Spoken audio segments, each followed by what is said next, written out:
নমস্কার, our time story চ্যানেলে সকলকে জানাই স্বাগত। আশা করি সকলে ভালো আছো, সুস্থ আছো, আনন্দে আছো। আজ হলো দুর্গাপুজোর মহাষ্টমী। সকলকে জানাই শারদীয়ার অনেক শুভেচ্ছা। ভোর রাত থেকেই অষ্টমী পুজো শুরু হয়েছিল। সকালবেলায় পুজো সম্পন্নও হয়ে গেছে। ঠাকুর খুব সুন্দর হয়েছে। পুজোর সময় পরিবেশটাই যেন অন্যরকম থাকে।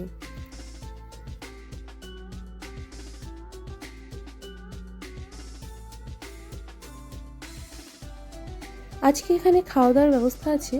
এই যে এখানে তারই রান্নাবান্না চলছে। আমরা এবার ভোগ খেতে বসে পড়েছি।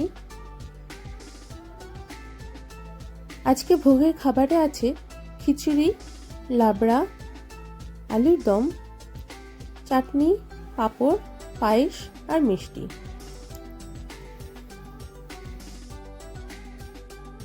রাতের বেলায় আমরা সাজগোজ করে রেডি হয়ে মাম্মাকে নতুন জামা পরিয়ে ম্যাচিং হেয়ার ব্যান্ড, একটা রেড হেয়ার ব্যান্ড পরিয়ে পুজো মণ্ডপে নিয়ে এসেছি।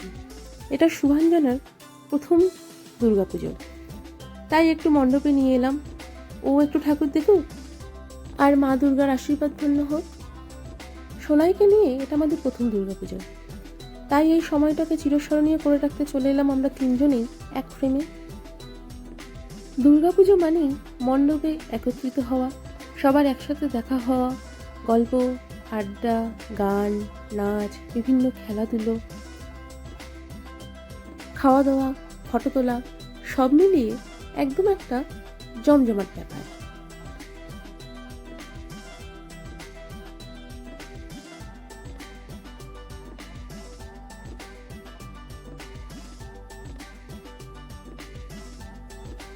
কিছু স্টিল ফটো আমি এখানে যোগ করে দিলাম।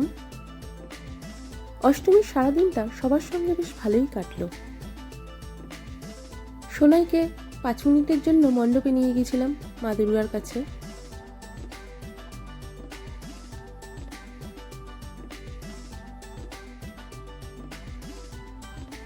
রাতের ডিনার পর্বে চলে এসেছি। আমাদের মন্দিরের ঠাকুরের ভোগ আর মণ্ডপের ঠাকুরের ভোগ দুটোই অল্প অল্প করে ছিল, সবাই ভাগ করে নিয়ে নিয়েছি। আর তার সঙ্গে একটু চানা মশলার রুটি আনা হয়েছে। সব মিলিয়ে মিশিয়ে আজকে রাতের ডিনার এই দিয়েই আমরা করব। এইভাবেই কাটলো আমাদের দুর্গাপুজোর অষ্টমীর দিন। শুভরাত্রি।